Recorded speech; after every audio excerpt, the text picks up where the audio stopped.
Welcome back to the Theater Podcast, intimate personal conversations with the industry's biggest names. I'm your host, Alan Seals, and our guest today is Barry Sonnenfeld, who is the driving force in many different roles behind many of the movies that shaped our current culture, like Big, The Men in Black, The Addams Family Values. He even gives us a wonderful little secret that I'm sure many people don't know about how Forrest Gump got created. He recently directed Schmigadoon on Apple TV+. Everybody, please go watch that. It's so good. It's got so many of our Broadway friends in it. And on a serious note, before we get into the episode, just note that he does talk about a lot of his past experiences as a child sexual abuse survivor. So there's some seriousness that we get into and how he's dealt with all of that and how it's made him who he is today. Make sure to find me online on Instagram and Twitter at theater_podcast, on Facebook /official theater podcast. And now please enjoy this episode with Barry Sonnenfeld. Here you go, 1, 2, 3.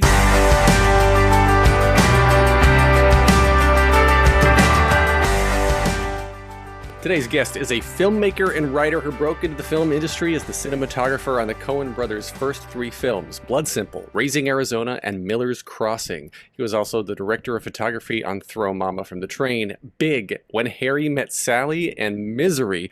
He made his directorial debut with the Addams Family in 1991 and has gone on to direct a number of films, including Addams Family Values, Get Shorty, and the first 3 Men in Black movies. His television credits include Pushing Daisies, one of my absolute favorites. You've heard me talk about that before on this podcast, for which he won an Emmy, Netflix's original series of unfortunate events, and most recently the oh-so-popular Apple TV Schmigadoon. The paperback version of his book, Barry Sonnenfeld, Call Your Mother, is available now. Barry Sonnenfeld, welcome to the Theater Podcast. Thanks so much. It's a pleasure to be here. I cannot believe that someone of your, I guess, your success and of your amazing film and TV career decided to write a book about mental health. Well, it's my mental health. About 20 years ago, for fun, I lived in Telluride, Colorado, and it was a couple of days of bad weather, and I just decided to write like an essay, it ended up being a chapter in the book. And it was about my 9 days shooting 9 feature-length pornos. And I wrote it, didn't do anything with it. And then 2 or 3 years later, I found it in my drawer, and I said to Sweetie, which is the name I gave my wife, I said to Sweetie, read this. Well, yeah, and we were laying in bed. And one of the great moments of my life is whenever I can make my wife laugh, even if it's in bed. And she was just jiggling the bed with laughter. And it's a really disgusting, filthy chapter, as you probably know. So that's the end of that. I just wanted validation that I could be a writer. And she was an editor for many years in Texas. So cut to David Granger, who used to be the editor-in-chief of Esquire magazine, left and became a literary agent. And we went out to lunch, and he said, do you have a book in you? And I said, I don't know, read this. I sent him the chapter. He said, give me 2 more chapters and we can sell this thing. So I wrote 2 more chapters. One is the chapter called Barry Sonnenfeld, Call Your Mother, about being paged at Madison Square Garden by my mother while Jimi Hendrix was warming up at 2:20 in the morning. In front of 19,000 people. 19,000 people. Now, in her defense, I did say I'd be home at 2:20, at 2, and it was 2:20 when she called me. So she had her reasons. Anyway, we took it out to 6 publishers. All of them wanted the book. And as long as I wrote it, they didn't want a ghostwriter, because I have a sort of, in the same way I have a certain tone and style as a cameraman and as a director, I have a certain voice as a writer. Mm-hmm.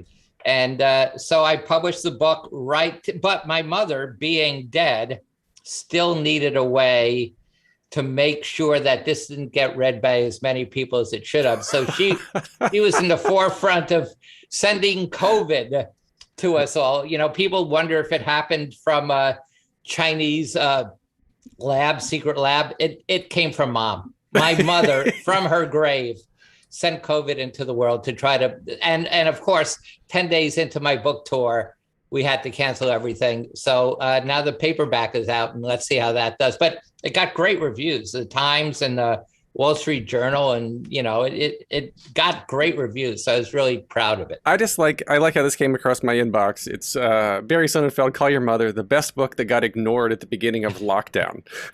That's so funny.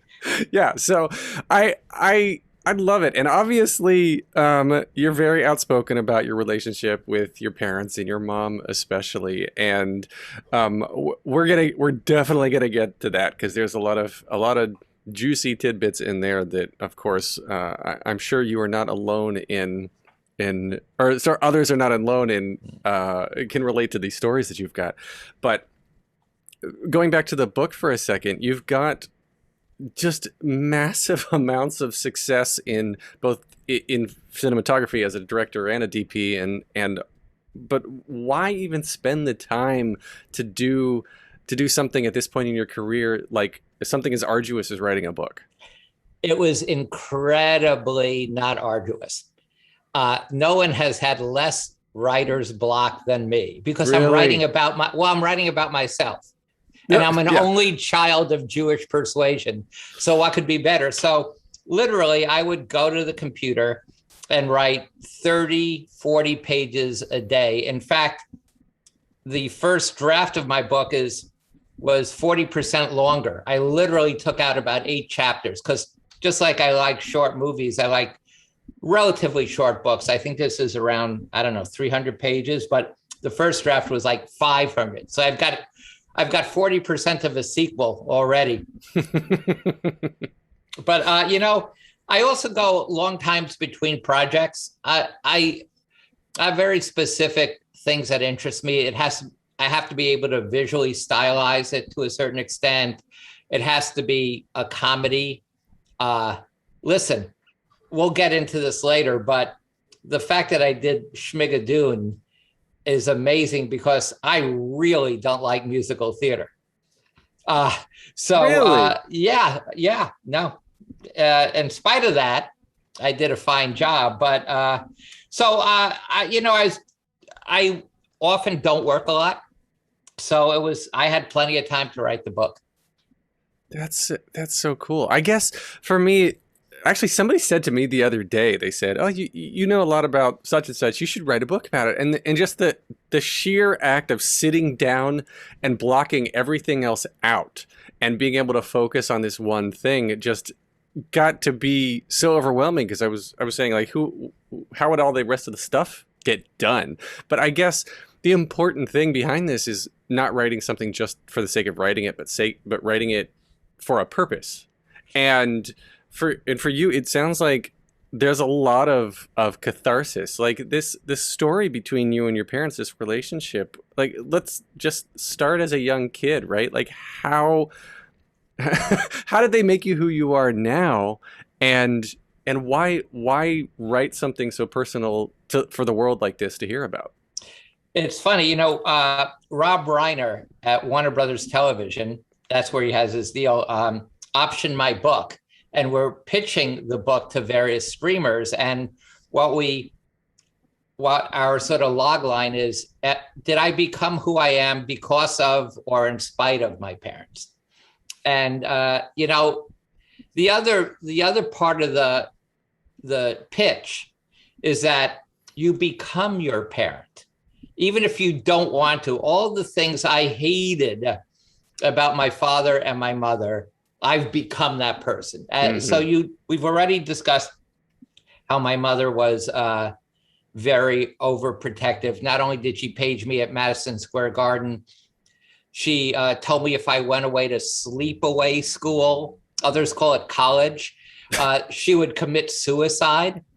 So Really? I spent 3 years living at home in Washington Heights, sleeping in my aunt's Barcalounger, which we had gotten from her when she remodeled because I had turned where my bed was into a darkroom. So then when I was a senior, I realized, a senior in college, I realized, why don't I go away to another college as a senior? And not only do I get to go away to college, but my mother commits suicide. Two birds, one stone. What could be better? So my senior year, I went to Hampshire College, and my mother reneged on her threat. But in any case, and my dad was equally narcissistic. Whenever we would go out to eat, Dad would always ask the waitress or waiter for their name. He would say, "Why so glum?" And I would say, "Well, because she has to talk to you, Dad." And then I've become that guy. And when I go to dinner with my wife and my daughter, one of them will say to me, "Sonny," which was my dad's name, because I will sort of engage in discussions that no one wants to engage in with me. But so the question is, I will say, for Jewish parents, they didn't want me to become a doctor or a lawyer, or, they wanted me to be in the arts. My dad said, figure out what would make you happy and you'll find a way to make a living doing it, which was really good advice. And my mother wanted me to be an artist of some kind. So in spite of giving them what they wanted, I did it anyway. Huh. I'm trying to figure out, I guess, where my mind wants to go, because I'm going in so many different directions right now. The ability, you said you turn your room into a dark room. So obviously at some point, very consciously, you were like, I'm going to pursue, was it just photography at that time, or were you developing film? It was photography. I wanted to be a photojournalist like Elliot Erwitt or Gary Winogrand or Lee Friedlander. I realized that photography is a fairly lonely profession. You work by yourself a lot, and I realized I was a little bit more socially needy. And when I graduated NYU undergraduate school with a degree in political science, and then spent a year working at Frenchie's Color Lab, making Chrome prints, my mother said, why don't you go to graduate film school? It's a combination of photography and writing, and you like to do both. And by the way, it's not a combination of still photography and writing at all. And she said she would pay for graduate school, which was, of course, my mother being a pathological liar, was not true. But I went to NYU graduate film school for lack of anything better to do, and to get out of Frenchie's Color Lab, where the chemicals were literally carcinogenic. Wow. Okay, so then back up then, because you're saying things about your parents and your mother specifically, and I don't know if this is serious or not when you're saying, yeah, if I just go away, maybe my mom will actually kill herself. Because I know somebody else, there's a close friend of mine who was molested as a child, and like when he was younger, his mom would bring guys over and do things with the guy in front of him to spite him, and just was an evil, evil person. And she ended up actually killing herself, and he celebrates it all the time because she was just such a negative influence in his life. And so, tell me if you don't want to go here, but how much of what you're saying is authentic versus, I guess, authentic. Like, is it comedy covering up pain, or is it just a little bit of hyperbole because she was just really hard to deal with? I think, except for Jerry Seinfeld, all comedy is hiding pain. Jerry seems to have lived a very normal life, which is unusual for a comedian. Look, I mean it. People used to say, don't talk that way about your mother. Someday she'll be dead and you'll regret saying all these things. And I never regretted it. And she died, and I still don't regret it. What you're referring to is my mother had a cousin named, we called him Cousin Mike, the child molester, CM the CM. And he would come over for, Jewish holidays and stuff like that, and molest us. Me, my downstairs neighbor, my cousins, sometimes send me in front of my parents. There would be all these relatives for like Rosh Hashanah, and Mike would have what every kid acts, unfortunately, would make eye contact. He would make them sit on his lap, and he would unzip their zipper and put his hand in their pants with my parents, other adults in the room. And then my mother or father would see Mike, and they'd go, Mike. And then he'd go, what? And she would make a hand gesture like, don't do that. And he'd say, oh, and take his hand out of someone's pants. And then he got fired by WMCA, The Good Guys, which was a radio station, rock radio station in the 60s. And my parents let Mike live with us for 2 years in our living room, on our living room couch, and where he would molest me. And many decades later, I read in Slate was an article by one of my friends who had been molested by Mike, but he didn't mention Mike's name or my name or anything like that. And I called him. I found his email address. I emailed him, and I said, CM the CM? And he said yes. So we got together, and he described how his life had been ruined by this event. His sex life was a disaster. He had multiple marriages and divorces. So I took the subway up to my dad. Dad was about 94 at the time. And I said, Dad, did you hate Kelly, which was my mother's name? Did you hate her so much that you were willing to let your only son be molested just so Kelly had someone to hang out with? Because Dad never came home, for dinner. He was always having affairs with various women in the lighting business. But Mike had a car. My mother didn't know how to drive. So Mike had a car. So he would take her to the Paramus Park Mall and antique shopping and stuff like that. So Dad said, let me tell you 3 things. First of all, child molestation didn't have the bad connotation back then that it has now. That's a bad answer. Second of all, your mom was so upset because of all the affairs I was having. I thought I'd give her some joy with letting Mike live with us. And third of all, I never thought Mike molested you. I only thought he was playing with your penis. And I said, that's okay with you? And he said, well, I play with my penis. It feels good. And I said, right, but Dad, that's a choice you're making about yourself and your own penis. And he said, I never thought of it that way. And I said, all right, Dad, see ya. And that was it for Dad. Wow.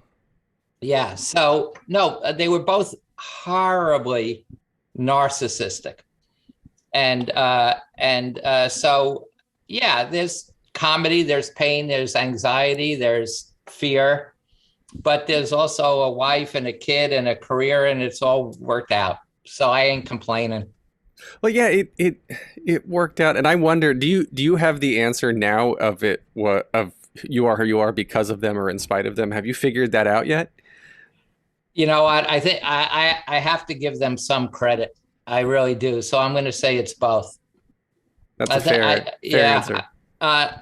In spite of them, I mean, Scott Rudin, who I worked with on both Addams Family and Addams Family Values, used to literally every day he'd say to me, how are you not gay? Given just my life and my parents and how much I hated my mother. So that was always a joke around the set all the time. But I give them some credit, but they weren't good parents. They were really good people and were beloved by many, many, many, many friends. They had hundreds of friends, both of them, and were sought after for advice and stuff. They were just bad parents. Well, okay, so then is this experience that we are having right now, is this sort of bittersweet for you, or I guess is a necessary evil? Because if you don't like your parents, if you don't like talking about this, then you're literally going on a press tour to talk about this. So what are you going through? I don't mind talking about it at all. I didn't mind writing about it. Listen, I'm a narcissist myself, as I mentioned earlier. You know, somehow we become our parents. You know, my mother, in spite of all of her insane overprotectiveness, I vowed that wouldn't be me. We adopt Chloe, and Chloe's 28, but when Chloe flies from LA to Japan, I am on FlightAware for those 12 hours watching her plane, and I'll literally all night long, and I will wake up my wife and say, I swear this is true. Sweetie, her plane just went from 34,000 feet to 32,000 feet over the middle of the Pacific. Why would they change altitude in the middle of the Pacific? Something is wrong. Sweetie, who almost got her pilot's license and soloed on her 40th birthday, explained to me why planes change altitude. Turbulence avoidance, yeah. Turbulence avoidance was very much her excuse. So in any case, I've become a slightly less horrible version of my mother. I think there's a level of self-awareness that you have to have, I guess, going into this. But well, I am truly sorry that all of this happened to you. It sounds like you've dealt with it in a rather, I was gonna say constructive, but in a way that it at least has allowed you to get from point A to point C and have a successful career in the meantime. And I want to talk about that career because you're going into film, or you're going into still photography, and then you glossed over this at the beginning, but one of your first gigs was, what is it, 9 pornos in 9 days or 7 pornos in 7 days? No, I forget. 9 for 9. We're going to take a short break. Stay tuned for more of the episode.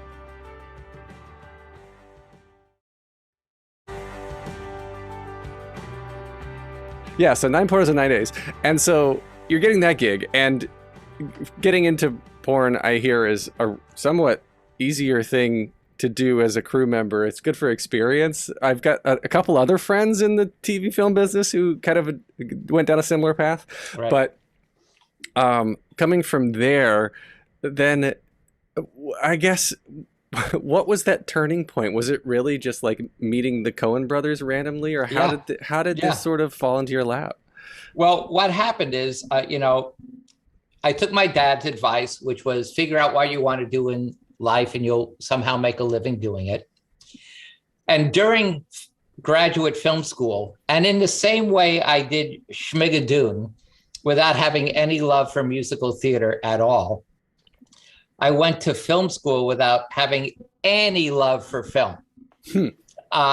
It didn't interest me. I was not a film buff. Like the Coens were film buffs. You know, they made Super 8 movies and all that. I never did anything like that.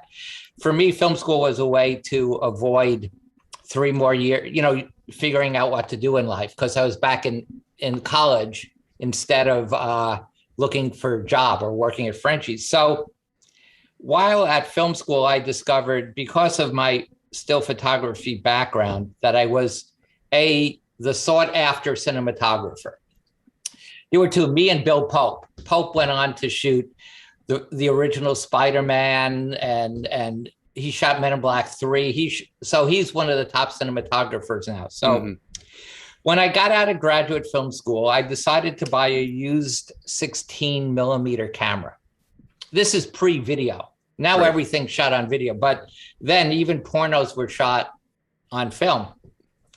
And that's not why I bought the camera. I bought the camera because I thought, if I owned a camera,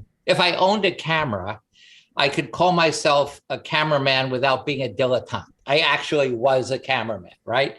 So a buddy of mine bought this camera. He knew he had this porn connection. So we got 9 days of not only salary, but 9 days of renting our camera, which paid for half of the camera in the first 9 days we owned it, which is why I agreed to shoot these pornos with him. And it was a horrible experience. It's a very long chapter, but it's that chapter I wrote that made Sweetie laugh. And by the way, if someone's interested in the book and starts to read that chapter and is so disgusted that they have to move on, just move on. It's the only disgusting chapter in the book. But in any case, I own this camera. I was at a Christmas party, and there were only wasps from Darien, Connecticut, except one other guy on the other side of the room who looked vaguely like Howard Stern, sort of a tall guy with curly hair. And we sensed we were the only two Jews in the room. And we started to talk, and he said he had just written a screenplay with his brother, Ethan. Joe was the only one at the party. And they were going to shoot a trailer as if it was a finished film and use that trailer as an investment tool, showing it to, dentists and doctors all have investment clubs and stuff like that. So I said, well, I own a camera. And Joel said, you're hired. So over the President's Weekend, many, many decades ago, Joel, Ethan, and I shot the trailer for Blood Simple. We used friends to be, dress them up in cowboy hats and this and that. And we shot the famous scene where the bullet holes go through the wall and you see, streams of light. We did that at our friend Hillary Nay's loft. And it took us a year, but we raised the $750,000 to make Blood Simple. And on the first day of the set, it was the first day that Joe, Ethan, and I had ever been doing anything professional in the film business. I had never been a cinematographer on a movie. Joe had never directed. Ethan had never produced.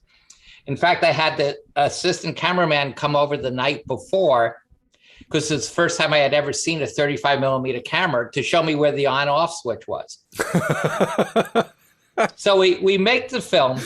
No one likes it. The investors hate it. Half of the investors walked out at our investor screening, but we got accepted to the New York Film Festival. And I remember being with Joe and Ethan at a diner on 66th and Broadway saying, hey, I think the critic screening for Blood Simple at the festival is on right now. Let's go take a look. And Joe and Ethan said, no, we've seen it too many times. No, don't make us. And I said, come on, let's do it. So we go across the Alice Tully Hall. We go to where the screening is. And as we're walking down the hallway, and we've never had a good screening in our lives, we're hearing laughter.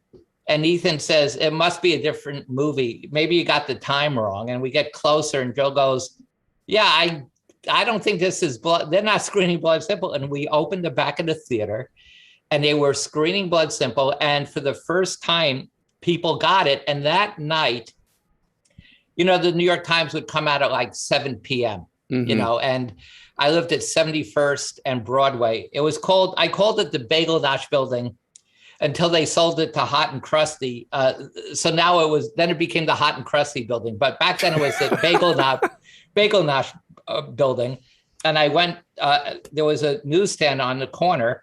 I went, I opened the Janet Maslin review, and Janet says, these guys are amazing. The Coen Brothers are going to have a long career in the film business. And like the last couple of chapters are about my cinematography, and she mentions me by name. And that was everything. I don't meet Joe, or was it? See, that's the other thing. What if I never met Joe, but instead that same night, I found a treasure chest with $100 million in gold coins on the sidewalk? Or I don't do that and I get hit by a bus going home. So in a way, that's why you can't look back and why you have to get over all this stuff and just move on with your life. You can't, for years, for decades, I go, if I had only done that movie instead of this one, if I hadn't done that. And then I stopped because everything can change. So that's how I got started. just accidentally running into Joel at a party and owning a camera. That is insanely cool. I love that story. And I've heard that a lot too from other guests, is that they are where they are because they started something without knowing how hard it was. So they just did it. They found themselves in it and had to finish it. Or they just kept saying yes when the opportunities presented themselves. And it's really, really cool. And I think about that a lot too, that where I am now, or where somebody is now, is always traced back to something seemingly very simple and innocuous at the time. It's just literally running into somebody, walking somewhere, or getting a text that gets you an idea, or whatever it is that just blows up and keeps going and going and going. And so I really appreciate how you just continue to say yes and to grow and to build on the last thing, and learning from mistakes and looking back to get perspective, I think, is important. But it's hard, speaking from experience too. It's hard to let go, but I'm very happy that it sounds like you have, in a way that, in a cynically comical way, allows you to move forward and make some really great projects. Is there any like anything you look back on that you almost got that would have changed your life in a different way? Because you hear about things of like, so and so turned down the role of Han Solo because they thought it was a silly movie, right? Like it would have changed their career completely. Well, but here's what we just talked about. Yes, I mean, for a long time I was beating myself up because at the end of Addams Family, Gary Lucchese, who was the head of Paramount at the time, he said, I'm not going to send you the scripts. We've spent years trying to develop this movie. We have 8 scripts and they're all no good. I'm just going to send you the book. The book was Forrest Gump. I read the book and I said, well, here's what we want to do. Yes, I want to direct it. Here's what we want to do. We're going to change the main character from someone who's big and fat and like a really strong sort of person who plays football really well, and that starts him on the journey. We're going to turn him into sort of a thin guy and make him a runner, and I'm going to send the book to Tom Hanks, who I knew from Big, and I wrote Hanks a letter saying, how many kids you got? 2 little ones. Oh, good. And I said to Hanks, you probably won't want to do this because it's too much like your character in Big. It's another man-child kind of thing. I was the cinematographer on Big. And Hanks loved it, signed on. I was a director. I hired Gary Roth to write the script. And then Sherry Lansing, took over at Paramount, said, we want you to do Addams Family Values. And I said, okay, I'll do it only if you wait for me on Forrest Gump. And she said she would, but the producer, whose husband ran Warner Brothers at the time, didn't want to wait. And she had her husband call up my agent and threaten that if I didn't give up directing Forrest Gump, that he would make sure I never worked in the business again. How many times have we heard that?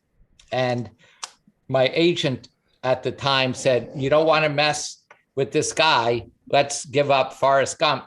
So yes, I can say, do I wish I had directed Forrest Gump? Well, maybe my movie would have been better. Maybe my version would have been worse. It definitely would have been shorter. But if I hadn't done that, I wouldn't have been in LA doing post-production on Addams Family. No, shooting Addams Family Values when we decided to adopt.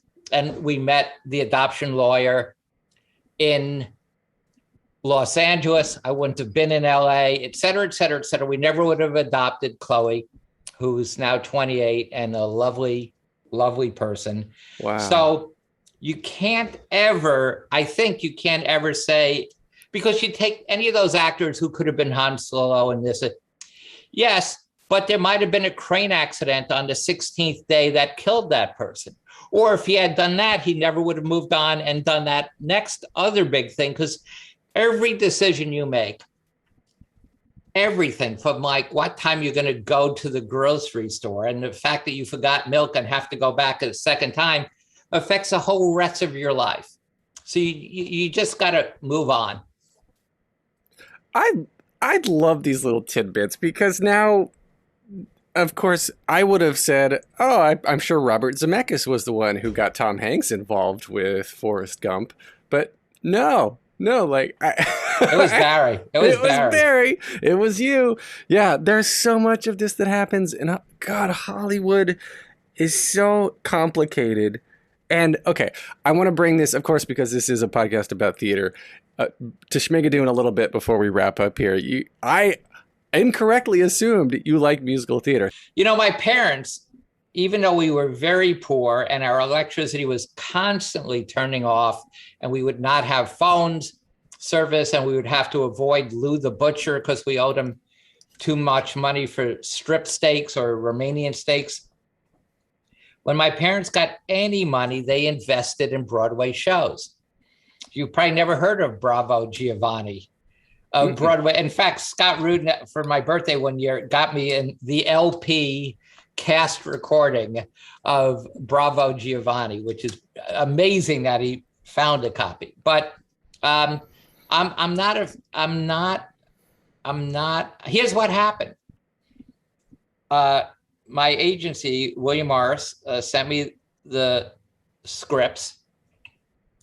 And Lorne Michaels was producing, and that was interesting to me. And I sent this, there are three people who I rely on. My wife, Bo Welsh, who's a production designer I work with all the time, and Rose Lamb, who produces the television stuff I do in Canada.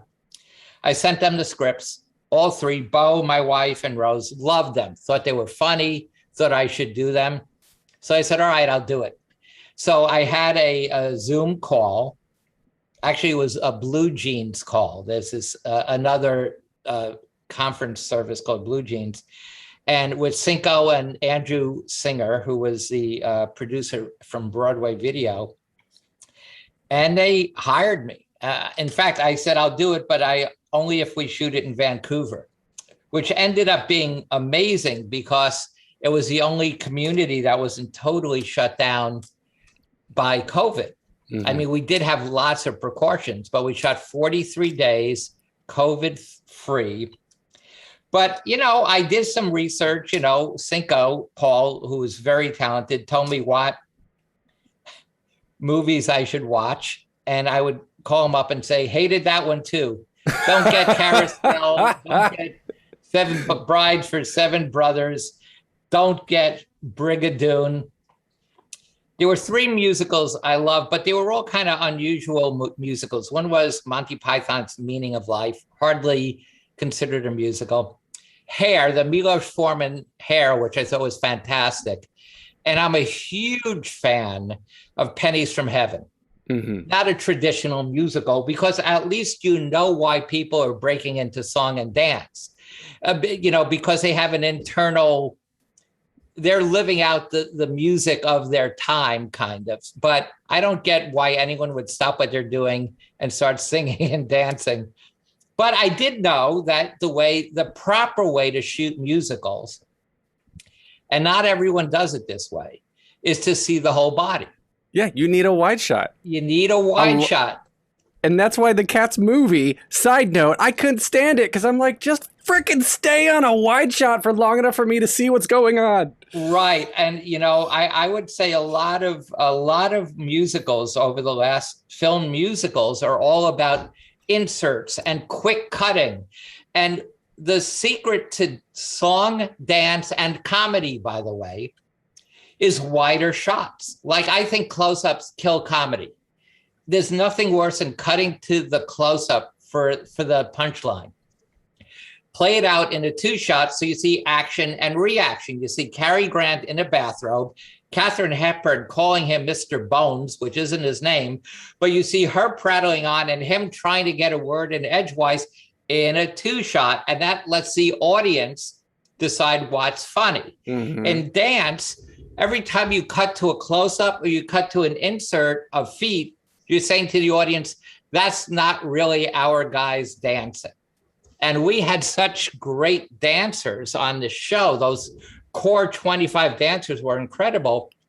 It's all about seeing head to toe. You look at Make Them Laugh, from Singing in the Rain. I was about to say the Singing in the Rain, one of the first scenes I was watching with Aaron Tveit, Cecily Strong, where he's doing his "Oh my God, I think I'm in love with you now" song, right? Looked exactly like Singing in the Rain. Yeah, with the dance. Yeah, so I knew how to shoot it.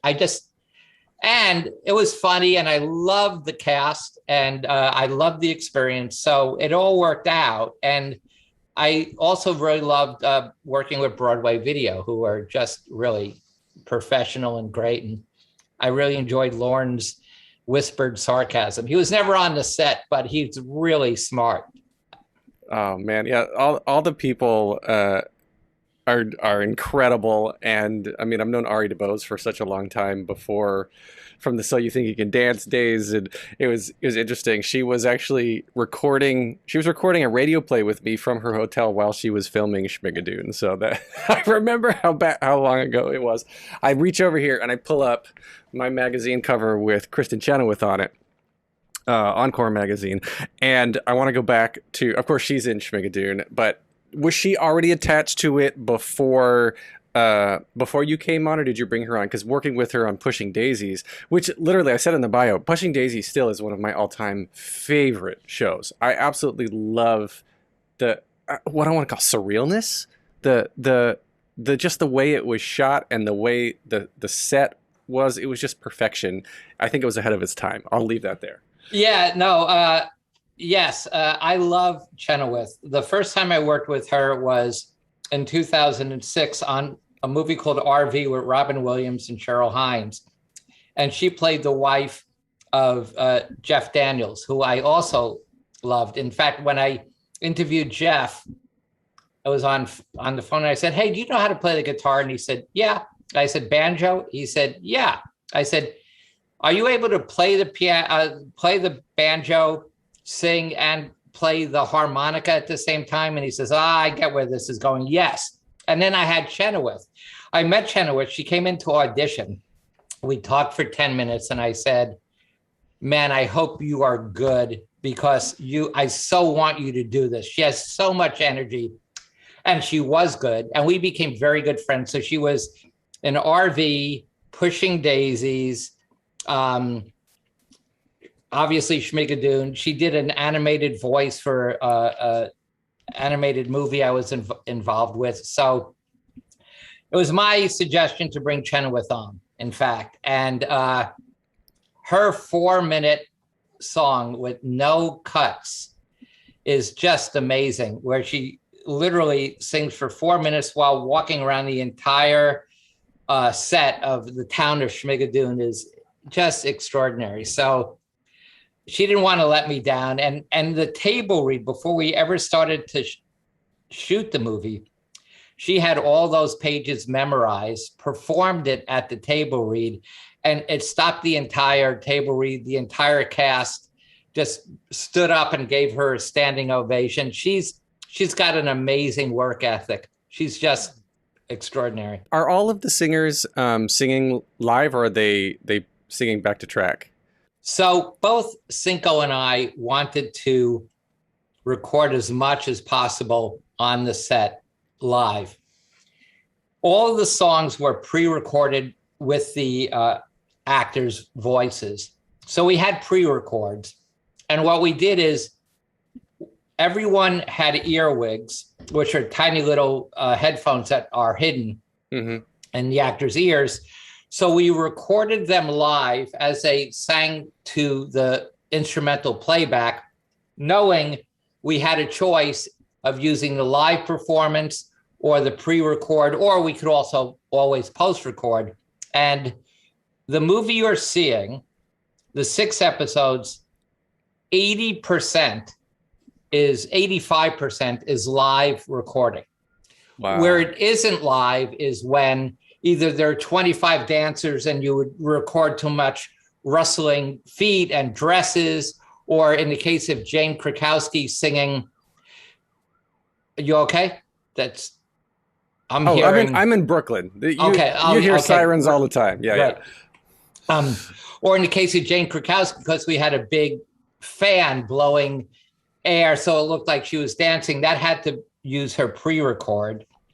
In the case of Chenoweth singing that 4-minute song, we did 3 takes. The first 2 takes we recorded live. The third take, I wanted to make sure we had a take where she only was concentrating on her acting. So the third take, she sang to play back in the room, you know. And what happened was we used the visual take of that third take where she's singing to playback in the room, but we used her vocals from the first 2 takes because she's totally in sync in every take, Right. because has earwigs in the first 2 takes. So we used the live recording from take 1 and 2 along with the picture of take 3. Wow. Oh, I love filmmaking. Putting all those pieces together is so much fun. You know what? Post-production is the most fun. Pre-production is fun because you think you can pull off anything.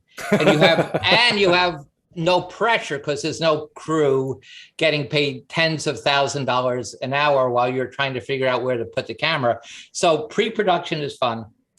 Post-production is fun because you get to make the movie better. You throw out all the stuff that didn't work. You wanted a beautiful sunset, but it was raining. What are you going to do? And the hard part is production, because that's where the pressure is and the cost, and you want another take, but you still have 16 other setups and it's already 5 o'clock. So the pressure is really hard in production, but post and prep are all fun. I guess being on the other side of the camera, I like the production part. I like showing up and being told what to do. I do have the final episodes of Pushing Daisies that were never aired. I don't know if I'm supposed to have those, or even if I'm supposed to tell you, but I'm glad I did. Right. Will, can you bring that back, please? That was such a great show. Everybody who hasn't seen it, please go out and find Pushing Daisies. Don't you think Brian should write a musical? Brian Fuller was a creator of that, amazing writer. And then you can have Chenoweth and all those people in a Broadway musical of Pushing Daisies. Lee Pace, that was Lee Pace. That's where I discovered Lee Pace. Such a great guy. And I've got a Lee story for you if you have a minute. Yeah, go ahead. No one wanted to be in Pushing Daisies. Everyone turned us down, male and female leads. And Brian, who had worked with Lee on Wonder Falls, at the last minute said, well, why don't we just bring Lee in and have him audition for Warner Brothers and ABC, because we were just running out of time. So Lee shows up in LA at Burbank, where I'm staying, and comes in to audition with me and the 3 producers, including Brian Fuller and Cammie Patton, who's the casting director. And Lee comes in and reads the scene with her. And we're going to literally the next day take Lee to Warner Brothers and ABC. He reads, and I don't normally sweat, and I am sweating because he's no good. And he finishes the 3-page scene. It felt like it took him 28 minutes. And I said, Lee, you just got to talk a lot faster. My whole thing is, if actors talk really fast, it prevents them from being able to act. And I hate to see acting. I do not want to see acting. And if they talk fast enough, they have no time to do any acting. So I said, Lee, you got to do it like 1,000 times faster. And he said, is it because I'm hiding something or because I'm nervous? Or I said, I don't care. You figure it out, just faster. All right. So he does it a little fast. I go, Lee, like anyway, this goes on for hours. And at 2 a.m., I said, all right, let's call it a night because we have to be at Warner Brothers 9 a.m.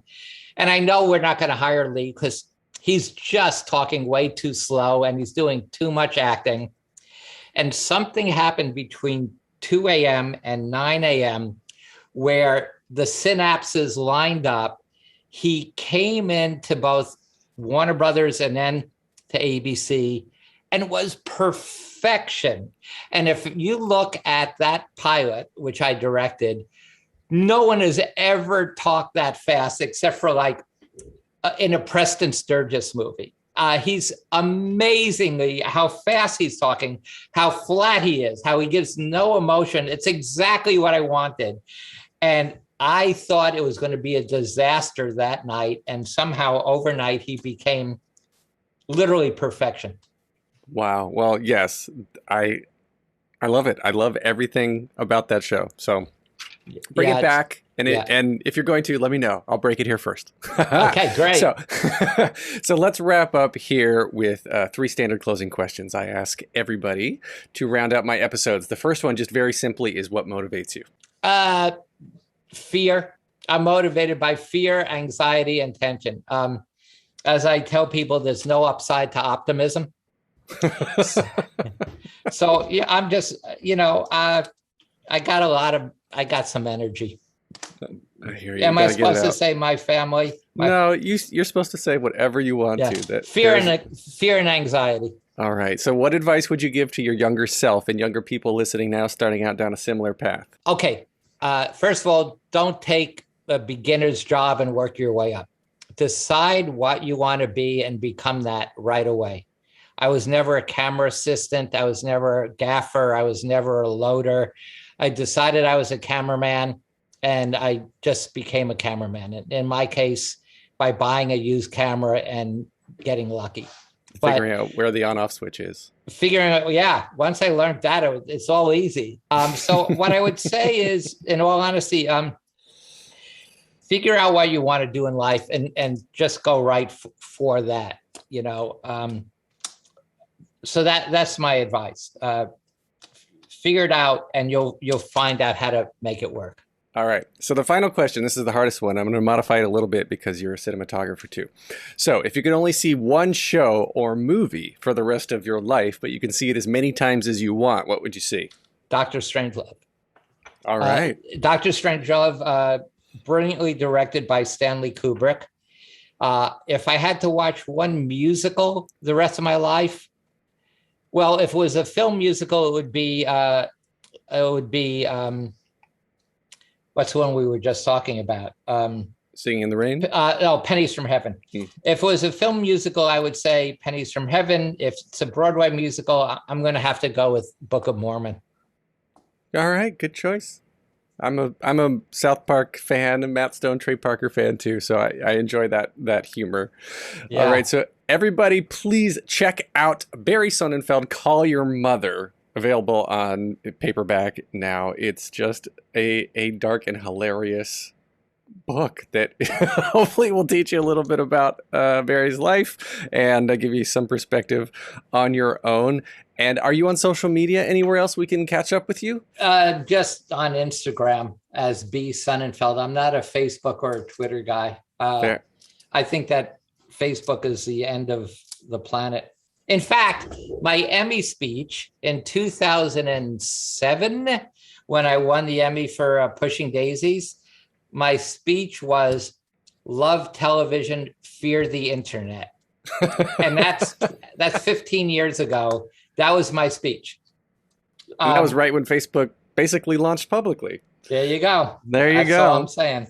Well, you can get more of me at thetheaterpodcast.com. I'm on Instagram and Twitter at theater_podcast. I am on Facebook /official theater podcast. Please leave a rating and a review wherever you are listening. Thank you to Jukebox the Ghost for the intro and outro music.